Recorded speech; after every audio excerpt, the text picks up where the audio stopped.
selamat datang di pembahasan mendalam kita. Hari ini, kita akan coba membongkar sebuah eksperimen pikiran teologis yang menurut saya sangat tajam.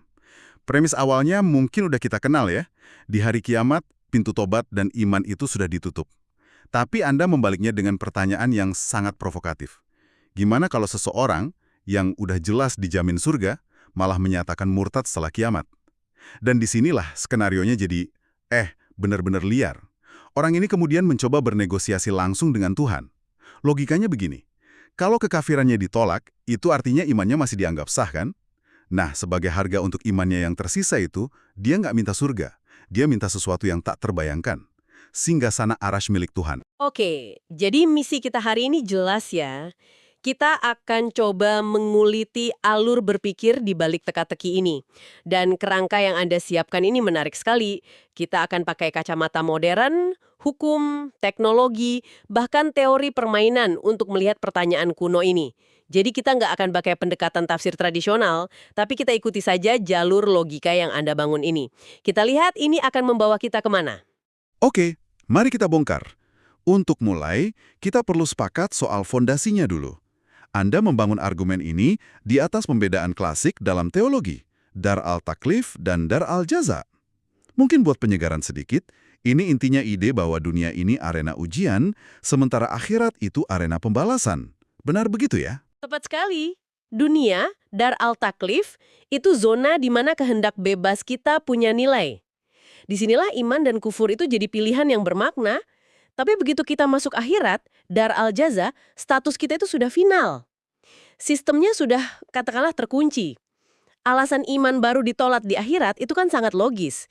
Iman definisinya adalah percaya pada yang goib. Ketika semua yang goib sudah jadi nyata, Tuhan terlihat, surga neraka di depan mata, itu bukan iman lagi, itu pengakuan fakta. Oh iya. Sama seperti saya nggak bisa dibilang beriman matahari itu ada pas saya lagi berdiri di bawah teriknya. Itu bukan iman, itu observasi. Persis, dan disinilah argumen Anda jadi simetris. Kalau iman baru nggak diterima karena ujiannya selesai, maka kekafiran baru juga harusnya nggak mengubah status hukum seseorang. Ibaratnya orang yang udah lulus dengan nilai A+, terus pas wisuda dia sobek ijazahnya. Aneh sih, tapi secara hukum universitas dia tetap sarjana kan? Betul. Hasil ujiannya nggak bisa dibatalkan. Jadi menyatakan kafir saat Tuhan ada di depan mata, itu sebuah kontradiksi. Kayak teriak, matahari nggak ada, sambil kepanasan. Tapi, orang dalam skenario Anda ini cerdik, dia pakai kebuntuan logika ini sebagai daya tawar. Dia pada dasarnya bilang, kalau engkau menolak kekafiranku, berarti engkau masih menganggapku beriman. Nah, ayo kita bicarakan harga iman ini. Menunjukkan, di dalam Al-Quran sendiri metafora transaksi ini sering dipakai. Allah telah membeli dari orang mukmin dan seterusnya. Jadi, oke, mari kita ikuti logika transaksional ini sampai ke ujung. Oke, kalau kita pakai kacamata hukum dagang modern, seperti yang Anda jabarkan, ini jadi menarik sekali. Dunia itu fase negosiasi dan tanda tangan kontrak. Imbalannya surga. Hari kiamat itu tanggal eksekusi atau serah terima barangnya. Nah, pertanyaannya, bisa nggak sih seorang penjual setelah barangnya laku, tiba-tiba bilang, tunggu dulu, saya mau ganti harganya? Nah, itu dia. Secara hukum komersial jawabannya jelas, nggak bisa. Nggak bisa ya? Penjual sudah kehilangan bargaining power-nya, posisi tawarnya sudah nol. Saat itu, komoditas utama yang dia jual, yaitu iman pada yang gaib, udah nggak punya nilai pasar lagi. Kenapa? Ya karena yang gaib udah jadi nyata untuk semua orang. Anda nggak bisa jual info api itu panas ke orang yang lagi terbakar. Informasinya sudah nggak bernilai. Betul, jadi dari sudut pandang ini, permintaan menaikkan harga jadi arashi itu ya nggak punya dasar legal. Oke, jadi dari sisi hukum komersial, argumennya mentok. Tapi Anda nggak berhenti di situ. Anda bawa ini ke arena lain, dunia teknologi dengan analogi yang menurut saya sangat cerdas. Gimana kalau kita lihat Tuhan sebagai programmer agung dan alam semesta sebagai softwarenya? Benar, dalam kerangka ini manusia itu user, pengguna. Surga itu bisa dianggap fitur premium atau ya reward lah buat user yang berhasil. Nah, dalam analogi ini posisi arashi itu apa? Di sini kuncinya. Apa persisnya Arashi dalam analogi ini? Kayak server utama gitu. Bahkan lebih fundamental dari itu. Arash itu bukan sekedar fitur semewah apapun, Arash itu kernel. atau source code dari keseluruhan sistem operasi alam semesta. Dia inti dari mana semua aturan, fisika, dan realitas itu sendiri berasal. Seorang user nggak mungkin bisa memiliki atau menjadi kernel. Jadi pada dasarnya ini seperti seorang penumpang yang meminta untuk, Menjadi mesin pesawatnya saat pesawat sedang terbang. wah, Bukan cuma nggak mungkin, permintaan itu sendiri salah kategori. Itu akan menghancurkan sistemnya. oke, saya paham analoginya. Itu sebuah kesalahan kategori. Jadi baik dari sisi hukum kontrak maupun teori sistem, permintaan si negosiator ini kayaknya, ya, menemui jalan buntu. Kelihatannya begitu. Semua argumen sejauh ini sepertinya menyudutkan dia ya. Posisi tawarnya 0, permintaannya mustahil. Tapi, disinilah catatan Anda mengambil tikungan yang paling mengejutkan. Anda berargumen bahwa komoditas yang ditawarkan, iman di zaman modern, justru punya nilai yang jauh lebih tinggi. Apa yang membuatnya begitu istimewa? Nah, ini dia argumen balasannya yang mengubah seluruh kalkulasi nilai. Idenya adalah barang dagangan yang dibawa mukmin akhir zaman ini bukan iman standar, kualitasnya beda. Ada 3 faktor utama. Faktor pertama adalah pergeseran standar pembuktian moral. Tunggu sebentar, standar pembuktian moral. Maksudnya gimana itu? Dulu, tantangannya adalah membuktikan dirimu orang baik di masyarakat yang batas moralnya jelas. Sekarang, di tengah sistem global yang secara aktif memfasilitasi, menormalkan, bahkan memberi insentif pada kejahatan, korupsi, eksploitasi, kebohongan, tantangannya bukan lagi sekedar menjadi baik. Tantangannya adalah membuktikan bahwa dirimu mustahil menjadi jahat, bahkan ketika semua pintu kejahatan dibuka lebar-lebar. Ini bukan lagi moralitas perilaku, ini yang Anda sebut moralitas ontologis. Moralitas ontologis? Wah, ini istilah yang sangat berat. Bisa dijelaskan sedikit?